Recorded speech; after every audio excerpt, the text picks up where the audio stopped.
નમસ્કાર મિત્રો, સ્વાગત છે તમારું ગુજરાતી ટિપ્સ યુટ્યુબ ચેનલની અંદર। તો મિત્રો, આ વિડીયોની અંદર આપણે કરંટ અફેર્સ 2021 વિશેની વાત કરીશું। તો મિત્રો, વિડીયો પસંદ આવે તો પ્લીઝ વિડીયોને લાઇક અને શેર કરવાનું ભૂલતા નહીં। તો ચાલો જોઈએ। તો પહેલો પ્રશ્ન છે, આઝાદી કા અમૃત મહોત્સવની ઉજવણી માટે કઈ સંસ્થા સેઇલિંગ રેગાટા અને સેઇલ પરેડ યોજવા જઈ રહી છે? તો જવાબ છે ભારતીય નૌકાદળ। ત્યાર પછી છે, તાજેતરમાં કયા રાજ્યએ ધાર્મિક ચરચના સંરક્ષણ બિલ 2021 પસાર કર્યું છે? તો જવાબ છે કર્ણાટક રાજ્યએ। ત્યાર પછી તાજેતરમાં કયા રાજ્યએ કુપર મહસીરને રાજ્ય માછલી તરીકે જાહેર કરી છે, જેને સ્થાનિક રીતે કેટલી નામ આપવામાં આવ્યું છે? તો જવાબ છે સિક્કમ રાજ્યએ। ત્યાર પછીનો પ્રશ્ન છે, તાજેતરમાં મહિલાઓની 1500 મીટર દોડમાં રાષ્ટ્રીય વિક્રમ કોણે તોડ્યો છે? તો જવાબ છે સુશ્રી હરમિલન કૌર બેન્સ। ત્યાર પછીનો પ્રશ્ન છે, મહેસાણા જિલ્લાના સુશ્રી તસ્નીમ મીર કઈ રમત સાથે સંકળાયેલા છે? તો જવાબ છે બેડમિન્ટન। ત્યાર પછીનો પ્રશ્ન છે, રાષ્ટ્રીય સેવા યોજનાનું સૂત્ર શું છે? તો જવાબ છે નોટ મી બટ યુ, એટલે કે હું નહીં પણ તમે। ત્યાર પછીનો પ્રશ્ન છે, સાહિત્ય અકાદમી અનુવાદ પુરસ્કાર 2020 ગુજરાતી ભાષા માટે કોની પસંદગી કરવામાં આવી છે? તો જવાબ છે સુશ્રી કશ્યપી મહા। ત્યાર પછીનો પ્રશ્ન, રાજ્ય સરકારના મંત્રીશ્રીઓ અને પદાધિકારીઓ અઠવાડિયાના કયા 2 દિવસે સામાન્ય નાગરિક મુલાકાતીઓને મળશે? તો જવાબ છે સોમવાર અને મંગળવારના દિવસે। ત્યાર પછી દિલ્હી મુંબઈ એક્સપ્રેસ વે ના પ્રોજેક્ટનો પાયો કોના દ્વારા નાખવામાં આવ્યો છે? તો જવાબ છે શ્રી નીતિન ગડકરી, શ્રીમતી સુષ્મા સ્વરાજ અને શ્રી અરુણ જેટલીના હસ્તે। ત્યાર પછી તાજેતરમાં કયા મંત્રાલયે એક પહેલ અભિયાનની શરૂઆત કરી છે? તો જવાબ છે કાયદા અને ન્યાય મંત્રાલય દ્વારા। ત્યાર પછીનો પ્રશ્ન, વર્ષ 2021ની વિશ્વ શાંતિ દિવસની થીમ શું હતી? તો જવાબ છે recovering better for an equitable and sustainable world. ત્યાર પછીનો પ્રશ્ન છે, તાજેતરમાં પંજાબના નવા મુખ્યમંત્રી તરીકે કોની નિમણૂક કરવામાં આવી છે? તો જવાબ છે શરણજીતસિંહ ચન્નીની।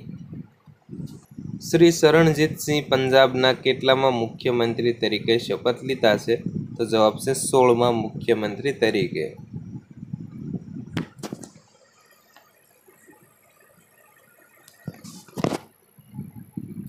ત્યાર પછી ભારતીય વાયુસેનાના નવા વડા તરીકે કોની નિમણૂક કરવામાં આવી છે? તો જવાબ છે વિવેક રામ ચૌધરીની। ત્યાર પછી વિશ્વ ગુલાબ દિવસ તરીકે કયો દિવસ ઉજવવામાં આવે છે? તો જવાબ છે 22 સપ્ટેમ્બરના રોજ। તાજેતરમાં જીએસટી કાઉન્સિલની કેટલામી બેઠક યોજાઈ હતી? તો જવાબ છે 45મી। ત્યાર પછીનો પ્રશ્ન, તાજેતરમાં કયા 2 દેશ વચ્ચે સૂર્ય કિરણ નામની સૈન્ય કવાયતનું આયોજન થયું હતું? તો જવાબ છે ભારત અને નેપાળના સૈન્ય વચ્ચે। ત્યાર પછીનો પ્રશ્ન છે, વિશ્વના સૌથી ઊંચા ઇલેક્ટ્રિક વાહન ચાર્જિંગ સ્ટેશનનું ઉદ્ઘાટન હિમાચલ પ્રદેશના કયા સ્થળે કરવામાં આવ્યું? તો જવાબ છે કાજા નામના સ્થળે। ત્યાર પછી સંસ્કૃત ભાષામાં અનુવાદ માટે સાહિત્ય અકાદમી અનુવાદ પુરસ્કાર 2020 કોને આપવામાં આવ્યો છે? તો જવાબ છે સુશ્રી મંજુષા કુલકર્ણી। ત્યાર પછીનો પ્રશ્ન છે, તાજેતરમાં કોણે પ્રોજેક્ટ ઉડાન શરૂ કર્યો છે? તો જવાબ છે આઈઆઈટી બોમ્બે દ્વારા। ત્યાર પછીનો પ્રશ્ન છે, હવામાંથી કાર્બન ડાયોક્સાઇડ શોષી લેનાર વિશ્વનો સૌથી મોટો પ્લાન્ટ કયા સ્થળે શરૂ કરવામાં આવ્યો છે? તો જવાબ છે આઇસલેન્ડની અંદર। ત્યાર પછીનો પ્રશ્ન છે, આંતરરાષ્ટ્રીય સમાન પગાર દિવસ તરીકે કયો દિવસ ઉજવવામાં આવ્યો છે? તો જવાબ છે 18 સપ્ટેમ્બરના રોજ। ત્યાર પછીનો પ્રશ્ન છે, તાજેતરમાં શાંઘાઈ કોઓપરેશન ઓર્ગેનાઇઝેશન જે SCOના નામે ઓળખાય છે તેના દેશોના વડાઓની પરિષદની કેટલામી સમિટ વિડિયો કોન્ફરન્સિંગ દ્વારા તજાકિસ્તાનના દુશાંબેમાં યોજાઈ હતી?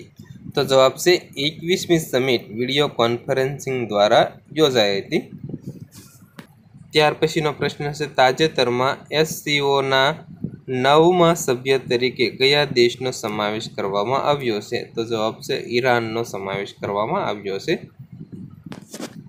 ત્યાર પછીનો પ્રશ્ન છે, રાજ્યસભા ટીવી અને લોકલ સભા ટીવીને મર્જ કરીને કઈ ટીવી ચેનલની રચના કરવામાં આવી છે? તો જવાબ છે સંસદ ટીવીની. ત્યાર પછીનો પ્રશ્ન છે, તાજેતરમાં કઈ રાજ્ય સરકારે બાજરા મિશન શરૂ કર્યું છે?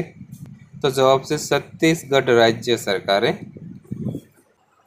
તો મિત્રો આ હતા કેટલાક સપ્ટેમ્બર-ઓક્ટોબર મહિનાના ખૂબ જ અગત્યના કરંટ અફેર્સ. તો મિત્રો વિડીયો પસંદ આવ્યો હોય તો પ્લીઝ વિડીયોને લાઇક અને શેર કરવાનું ભૂલતા નહીં.